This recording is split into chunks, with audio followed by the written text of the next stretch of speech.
Em nome do Pai, do Filho e do Espírito Santo. Amém. A liturgia inspira nosso testemunho a respeito de quem é Jesus. Em sua presença, queremos aprender dele a permanecer firmes no caminho do Evangelho, sem desviar nosso coração. Somos convidados a dar ao Senhor, por meio de uma fé viva e operante, nossa resposta comprometida e cheia de amor. Livro do profeta Isaías. O Senhor abriu-me os ouvidos, não lhe resisti, nem voltei atrás. Ofereci as costas para me baterem e as faces para me arrancarem a barba. Não desviei o rosto de bofetões e cusparadas. Mas o Senhor Deus é meu auxiliador. Por isso não me deixei abater o ânimo. Conservei o rosto impassível como pedra, porque sei que não sairei humilhado. A meu lado está quem me justifica. Alguém me fará objeções? Vejamos. Quem é meu adversário? Aproxime-se. Sim, o Senhor Deus é meu auxiliador. Quem é que me vai condenar? Palavra do Senhor. Salmo 114. Andarei na presença de Deus, junto a Ele, na terra dos vivos. Eu amo o Senhor, porque ouve o grito da minha oração. Inclinou para mim seu ouvido, no dia em que eu o invoquei. Prendiam-me as cordas da morte, apertavam-me os laços do abismo, invadiam-me angústia e tristeza. Eu então invoquei o Senhor. Salvai, ó Senhor, minha vida. O Senhor é justiça e bondade. Nosso Deus é amor com paixão. É o Senhor quem defende os humildes. Eu estava oprimido e salvou-me. Libertou minha vida da morte, enxugou de meus olhos o pranto e livrou os meus pés do tropeço. Andarei na presença de Deus, junto a Ele, na terra dos vivos. Andarei na presença de Deus, junto a Ele, na terra dos vivos. Carta de São Tiago. Meus irmãos, que adianta alguém dizer que tem fé quando não a põe em prática? A fé seria então capaz de salvá-lo? Imaginai que um irmão ou uma irmã não tem o que vestir e que lhes falta a comida de cada dia. Se então alguém de vós lhes disser: ide em paz, aquecei-vos, e comei à vontade, sem lhes dar o necessário para o corpo, que adiantará isso? Assim também a fé, se não se traduz em obras, por si só está morta. Em compensação, alguém poderá dizer: tu tens a fé e eu tenho a prática. Tu, mostra-me a tua fé sem as obras, que eu te mostrarei a minha fé pelas obras. Palavra do Senhor. Proclamação do Evangelho de Jesus Cristo segundo Marcos. Naquele tempo, Jesus partiu com seus discípulos para os povoados de Cesareia de Filipe. No caminho, perguntou aos discípulos: quem dizem os homens que eu sou? Eles responderam: alguns dizem que tu és João Batista, outros que és Elias, outros ainda que és um dos profetas. Então ele perguntou: e vós, quem dizeis que eu sou? Pedro respondeu: tu és o Messias. Jesus proibiu-lhes severamente de falar a alguém a seu respeito. Em seguida, começou a ensiná-los, dizendo que o Filho do Homem devia sofrer muito, ser rejeitado pelos anciãos, pelos sumos sacerdotes e doutores da lei. Devia ser morto e ressuscitar depois de 3 dias. Ele dizia isso abertamente. Então Pedro tomou Jesus à parte e começou a repreendê-lo.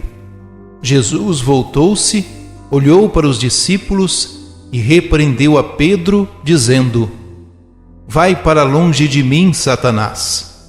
Tu não pensas como Deus, e sim como os homens.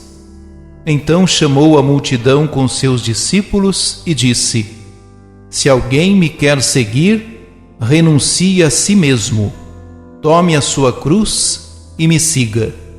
Pois quem quiser salvar a sua vida, vai perdê-la. Mas quem perder a sua vida por causa de mim e do Evangelho, vai salvá-la. Palavra da salvação. Todo o Evangelho de Marcos gira em torno da implícita pergunta: quem é Jesus?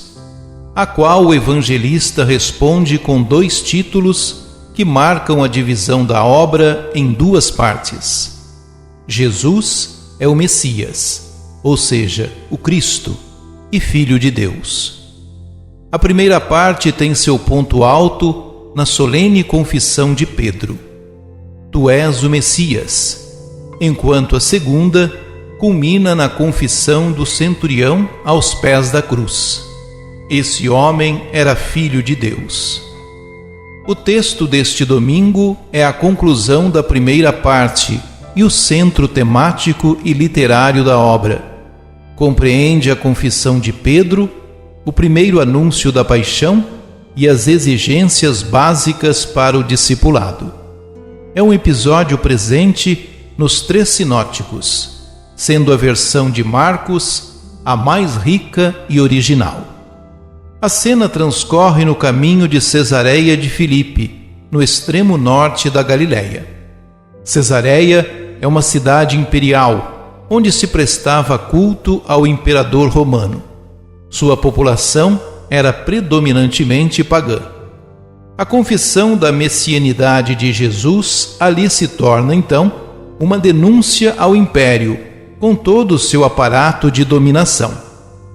A pergunta de Jesus sobre o que dizem dele não significa preocupação com sua imagem pessoal, mas com a eficácia do anúncio. Ele já tinha realizado muitos sinais e ensinado bastante, mas pouca gente o conhecia verdadeiramente. Muitos o acompanhavam por curiosidade, uns pela euforia, outros para tirar proveito dos sinais realizados e poucos por convicção. Conforme a resposta dos discípulos, o povo não tinha clareza sobre a identidade de Jesus, mas nutria grande estima pela sua pessoa, ao reconhecê-lo como profeta. Isso, porém, não é suficiente, porque Jesus é muito maior. A pergunta sobre o que as outras pessoas diziam foi apenas um pretexto. O que ele queria mesmo saber era a opinião dos discípulos. E Pedro confessou: Tu és o Messias. Aqui, Pedro fala em nome do grupo. Essa é a resposta da comunidade e, apesar de solene e formalmente correta, não é satisfatória. Por isso, Jesus impõe o silêncio. De fato, o Messias esperado pelo povo, incluindo os discípulos, era um guerreiro, restaurador do reino de Israel, enquanto Jesus veio para instaurar o reino de Deus, com uma mensagem de libertação para toda a humanidade. Diante do equívoco dos discípulos, Jesus inaugura nova etapa na sua catequese, com o primeiro dos 3 anúncios da paixão.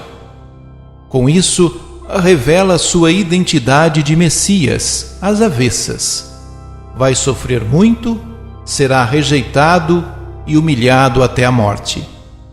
Pedro não aceita um Messias assim, por isso repreende Jesus. Essa atitude é absurda, pois é Jesus que tem autoridade para repreendê-lo, como o faz. O Mestre, contudo, não o manda para longe, como diz a tradução litúrgica, mas para trás, ou seja, para a posição de discípulo. Ao chamá-lo de Satanás, Jesus diz que Pedro estava agindo como seu adversário, criando obstáculos para a realização do seu projeto de libertação. Pedro queria evitar a cruz, enquanto Jesus afirma que a cruz é condição para seu seguimento. Obviamente, não se trata de uma busca voluntária por sofrimento. Significa a capacidade de viver por amor, a ponto de dar a vida. Por conseguinte, Jesus reforça: para segui-lo é preciso coragem de dar a vida por sua causa e pelo Evangelho. Isso comporta o compromisso com o próximo, especialmente com as pessoas mais necessitadas. Logo, o discipulado é incompatível com o egoísmo e com qualquer pretensão de sucesso e prestígio pessoal. Oremos. Ó Jesus Messias, dá-nos compreender quem de fato és, o que viestes fazer entre nós e o que exiges para que sejamos autênticos seguidores teus. Foste enviado pelo Pai, a fim de nos resgatar para a vida divina, e nos salvas por tua morte na cruz. A ti, Senhor, nosso amor e sincera gratidão. Sagrado coração de Jesus, venha a nós o vosso reino.